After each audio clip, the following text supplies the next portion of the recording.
जे गेले कित्येक वर्ष या माड्याला त्या ठिकाणी विकासापासून वंचित ठेवतंय, त्या माड्यावरती होणाऱ्या अन्यायाला त्याला वाचा फोडण्यासाठी हे आपलं ग्रामदैवत माडेश्वरीस नतमस्तक होतो।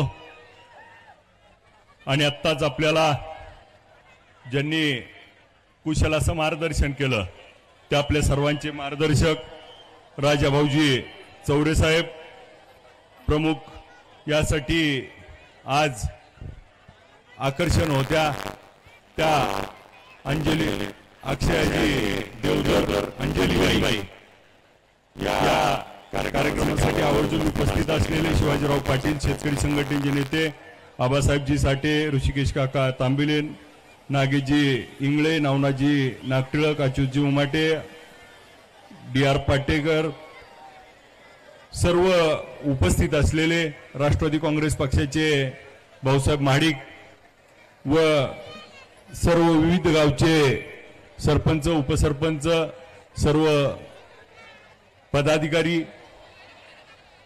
युवा शक्ती एवढ्या मोठ्या संख्येनं त्या ठिकाणी माडेकरांच्या मनावरती राज्य करणारी तरुणाई ही गोपाळ कृष्णाच्या काल्याच्या निमित्तानं दहीहंडी उत्सवासाठी एवढ्या मोठ्या संख्येनं उपस्थित आहेत। ते सर्व बालगोपाल आणि यांचा बालगोपालांचा त्या ठिकाणी खेळ बघायला आलेल्या माझ्या मायमाऊली पत्रकार बंधू, आत्ताच भाऊंनी सांगितलं की खेळ हा खेळासारखा खेळला पाहिजे।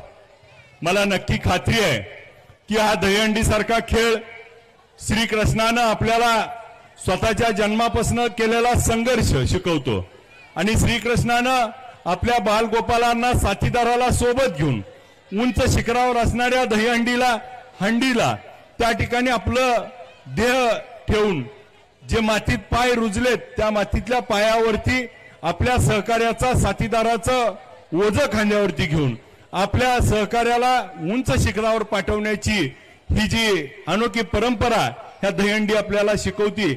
हा विचार यातनं खूप महत्वाचा आहे की आपल्या हा संघ आहे, ह्या संघामध्ये आपल्याला प्रतिस्पर्धी नसून आपला साथीदार आपल्याला त्या ठिकाणी साथ देतो आणि उच्च शिखरावर जाऊन ही दहीहंडी फोडण्याचं काम होतं आणि उच्च शिखर गाठण्याचं। तर आपल्याला यातून मैत्री जपावी, आपण एकमेकाला सोबत असावे। ज्या पद्धतीने श्रीकृष्णाला आपल्याला आपल्या उभ्या आयुष्यात जे शिकवलं ते आपल्या माध्यमातून शिकायला मिळतं। आपल्या सर्व बालगोपालांना खूप खूप शुभेच्छा देतो।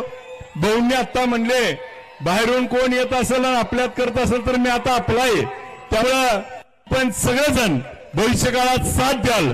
आपल्या सगळ्याचा खूप खूप उत्साह बघून माझा देखील उत्साह वाढलाय।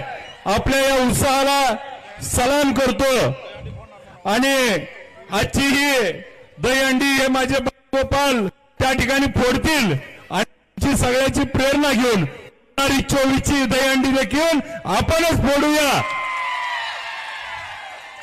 आणि ती तुमच्या सगळ्या सहकार्यानं तुमच्या सगळ्याच्या साथीनं ते उच्च शिखर जे गेले कित्येक वर्ष या माड्याला त्या ठिकाणी विकासापासून वंचित ठेवतंय, त्या माड्यावरती होणाऱ्या अन्यायाला त्याला वाचा फोडण्यासाठी हे दहीहंडीच्या प्रतिकात्मक येणाऱ्या 24 मध्ये आपण सगळेजण सगळ्यांच्या साथीनं उद्याची दहीहंडी 24ची देखील आपण फोडूया।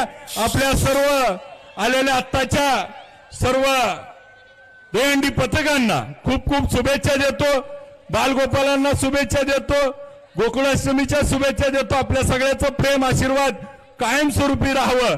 माझ्या मायमाऊली या ठिकाणी आल्यात, आपल्याला सगळ्याला माहिती आहे की राज्यभर आज बदलापूर सारखी घटना घडते।